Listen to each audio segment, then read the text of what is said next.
ধন্যবাদ জনাইছোঁ আৰু আমাৰ আশে-পাশে ৰৈ থকা আমাৰ আইসকলক বাসকলক কথা আহিব আমি আগুৱাই আহিব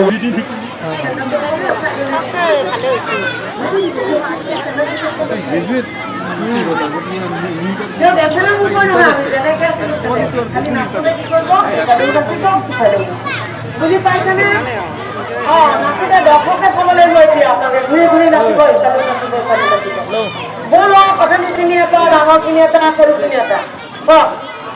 অলপ আছে নহওক জলদি জলদি জলদি জলদি জলদি জলদি জলদি জলদি জলদি আহিব সৰুখিনি বিহুৰে বিৰিণা পাত বিহু থাকে মানে বিহুকে বিনা ওই বিহু গলে বিনা বাকা মই আকৌ হৈ যাওঁ যাব নাচিম ন যাব টাইম নাই যাওঁ যাওঁনে আমাৰ ঢুলীয়াসকলকো আহিবলৈ জনাইছোঁ ঢুলীয়া আমাৰ ঢুলীয়া ডকাইতিসকল আহিব লাগে এই আপোনালোকে বহি থকা এইখনত উঠিব পাৰিব আৰু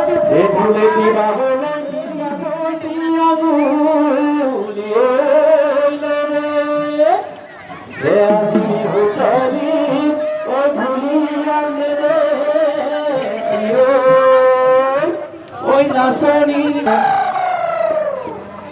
ঢুলীয়াসকল আহিব লাগে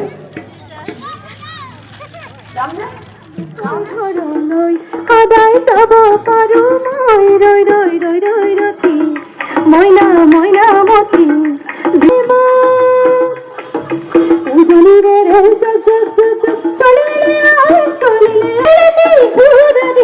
বিভিন্ন নাচো তোমাকে ভাবো এৰিগলে ৰূপতে লাগে মইনা গাছে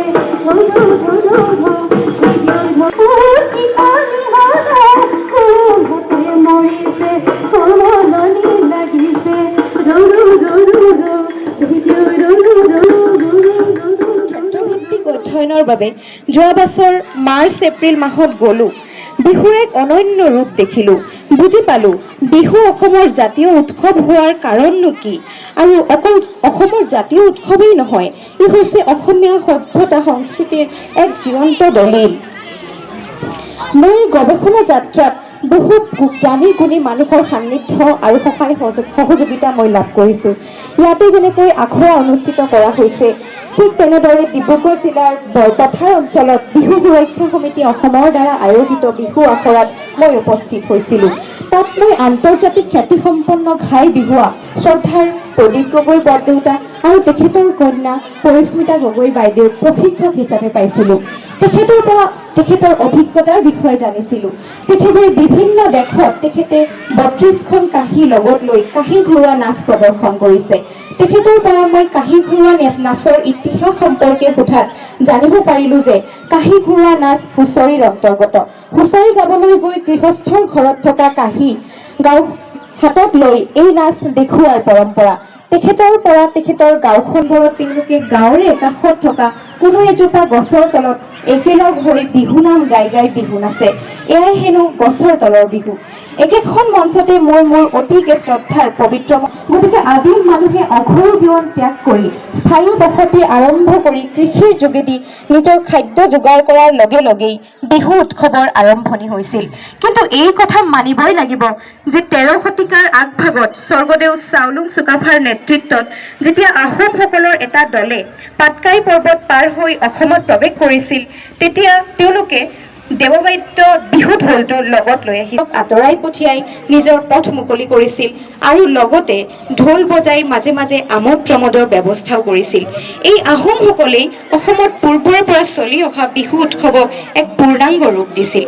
একেখন ঠাইতে মই শ্ৰদ্ধাৰ কৃপাল ফুকন বৰদেউতাকৰো সান্নিধ্য লাভ কৰিছিলোঁ তেখেতে মোক অসমীয়া বিহু গামোচাখনৰ বিষয়ে বিভিন্ন কথা কৈছিল আমাৰ বিহু গামোচা আৰু আনকি মোৰে পুৰুষক বুজায়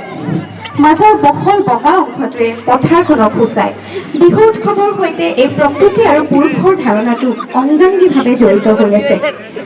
বিহুক এক অন্য ৰূপত দেখিলোঁ যেতিয়া মই তিনিচুকীয়া জিলাৰ কাকপথাৰ অঞ্চললৈ গৈছিলোঁ। কাকপথাৰৰ মৰাণ ৰাতি বিহুৰ কথা মোৰ বিশ্বাস আপোনালোকে সকলোৱে জানেই। মই কাকপথাৰ নগৰৰ মাজমজিয়াত কোৱা ৰাতি বিহুৰ কথা কোৱা নাই। কাকপথাৰ নগৰৰ পৰা বহুখিনি নিলগত অসম অৰুণাচল সীমান্তত লাগি থকা হাতীগড় নামৰ এখন গাঁও।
Christina, ¿no? ¿No?